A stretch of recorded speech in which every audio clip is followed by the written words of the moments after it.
What happened in this game is pretty simple. It had to do with coaching. Jon Scheyer was absolutely putrid in the second half of the game. It wasn't good. And there's a lot to get into when you watch the game. I didn't even get to watch the game live.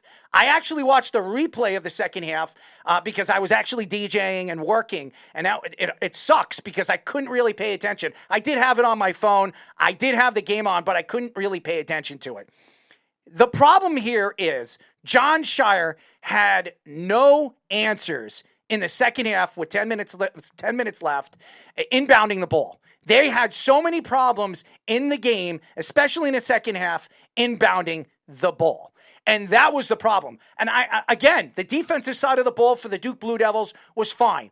Houston, we know and we knew we're going to keep Duke offensively, within reach. They only had 67 points in a game. Duke, throughout the tournament, had 80 or more points in every single game. In this game, Houston absolutely shut down the Duke Blue Devils. And there's a lot of reasons why Houston's so good defensively. They like to press. They like to double team, obviously, on inbound plays. And they also like to put the ball in play in positions where their offense can open up the game. But Jon Scheyer was absolutely putrid in the second half. And the Duke Blue Devils had a 14-point lead with, seven and a half minutes left. And then they took the lead again. They took a 14-point lead with 4.5 minutes left, and then had a 9-point lead with 50 seconds left, and they couldn't close out Houston. And Houston made a lot of mistakes, and they practically gave the game away to the Duke Blue Devils.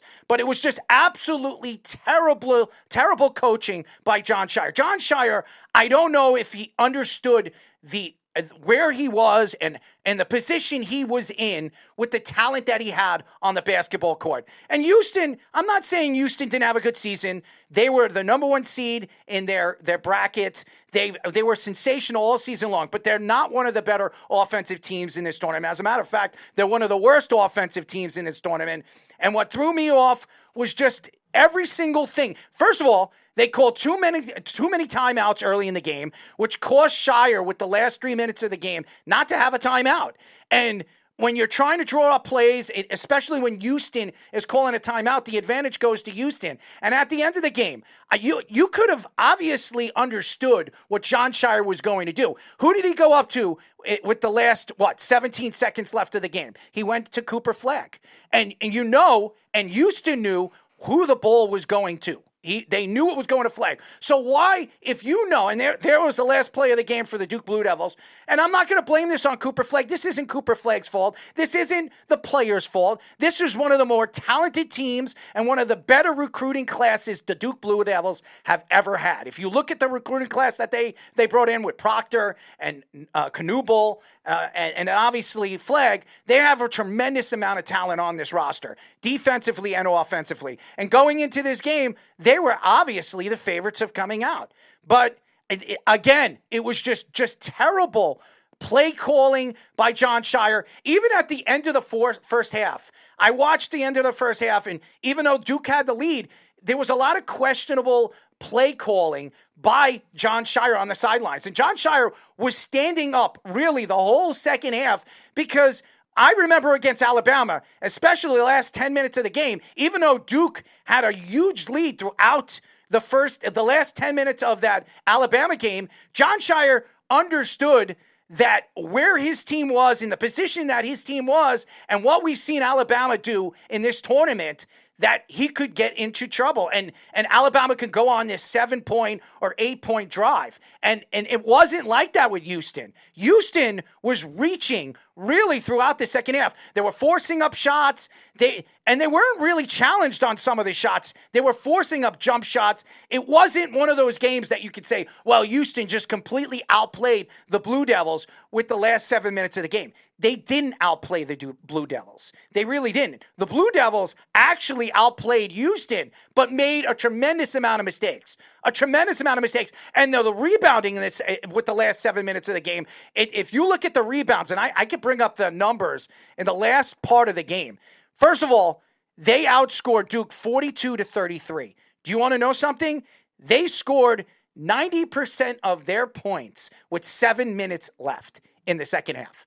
90% of the second half, their points came with 7 minutes left. And they shut down Flagg. They forced Flagg to put the ball in places he wasn't comfortable with. And Scheyer was standing there with his hands in his pants. It was really in his pockets, but he didn't know what to do. And obviously he was outcoached by a coach that obviously has been in this situation before, not in the Final Four, but has been in bad situations over the last couple of years. Houston's fallen short over and over and over again. And there was something about this Houston team this year that just worried me because of the way the bracket was set up, that I thought that if Houston matched up against Duke in the Final Four, they were going to have problems against them because they're such a good defensive team. And I did not think that this was going to completely fall apart the way it did. And there's no excuse. And everybody's going to come out here and say, well, it's the players. The players go out there. The players are playing in the game. Wrong again, guys. It's the coaching.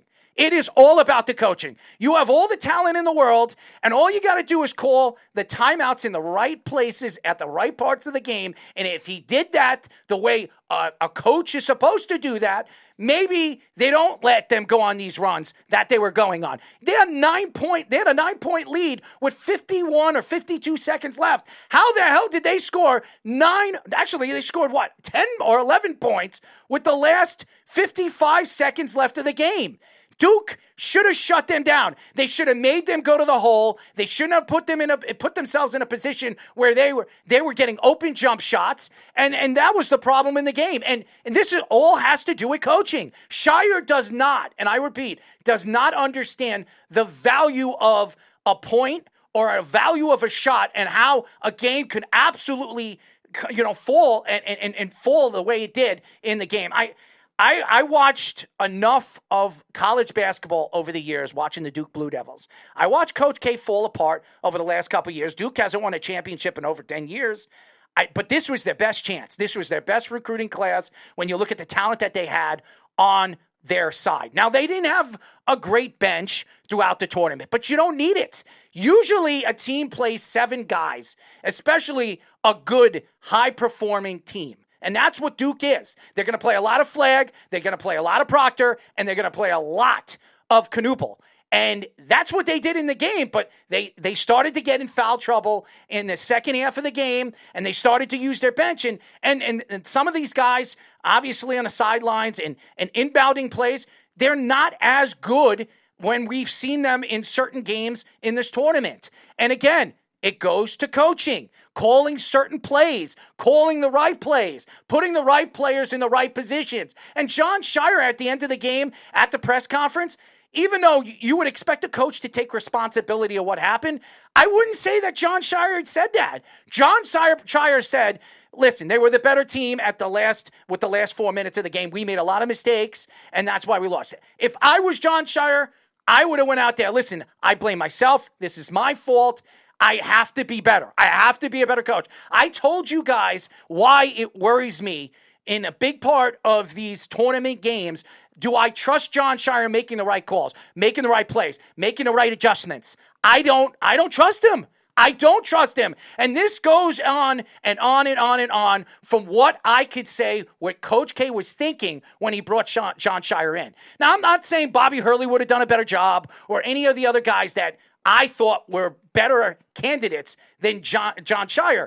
But to me, Jon Scheyer proved to me one thing. In the big game, when it comes down to the big play or the big position where this team could have went to the national championship and win their first national championship in over 10 years, he didn't make the right calls. He didn't put his team in the right positions to succeed. And that's why the Duke Blue Devils are going to be watching the national championship tonight at home. And it's disgusting. It really is. I've never seen this before. This is one of the worst losses the Duke Blue Devils have ever had, really since the 80s. I remember in 81 or 82, when Coach K was a rookie. I think it was his 3rd or 4th season when they fell flat in the tournament. I think they were in the Sweet 16. It was the furthest Duke's ever been in, and they put up a debacle of a game, and everybody thought Coach K was going to get fired. He wasn't going to be here for a very long time. And I've listened to many different people. Keith tell me that Scheyer is a great coach. He's sensational. This and this. He's had a great season. Blah, blah, blah, blah, blah, blah, blah, blah, blah. I gave him compliments about Alabama. I'm not going to give him compliments in this game. There was nothing in this game that told me that Jon Scheyer knew what he was doing or would ever know what he's doing in a big part of a game. Jon Scheyer's won a national championship. He has. He also was coached by one of the greatest coaches in college basketball history. Jon Scheyer was chosen by Coach K. What reasons? I don't know. Maybe it was on his hands and knees. I don't know. But the fact is right now, when you sit here today and watched what happened to the Duke Blue Devils in a game where they should have walked away up, probably win the game by 10 or 11, and then lose the game by 3, only tells me one thing: a complete debacle of coaching from Jon Scheyer. And that has to do, ladies and gentlemen, with Coach K making a decision and putting all his eggs in that basket, in the Scheyer basket. And I'm going to tell you this right now. If Jon Scheyer falls short on his face next year in the tournament, when he has a great recruiting class this coming right in, you have the Boozer Sons coming in, you have a couple other big-time players, you have 4 of the top 12 players in the nation, in high school, going to the Duke Blue Devils this coming offseason. And if they fall short again, or he has a big lead and then loses like this, he's going to get fired. I don't care what anybody says. I don't know why Duke and the fans all over social media is not blaming him. This is an outrage. I was outraged from the play calling that he had in that game. And I didn't even get a chance to watch it. I called Speedy on the way to my next job. I told him, what the hell is going on here? And then as I watched Duke completely fall flat on their face with the last minute of the game, it just told me one thing. It has nothing to do with the talent. It has nothing to do with what the players did in the game. Cooper Flagg had one of his best games. He did. Him and the kid from Houston had the best games. And Knupel was pretty good. Proctor was pretty good. It wasn't like their best players didn't have good games. They had good games. It had everything to do with coaching. If the coach put the Blue Devils in the right position to succeed, they would have won the game. That's the facts.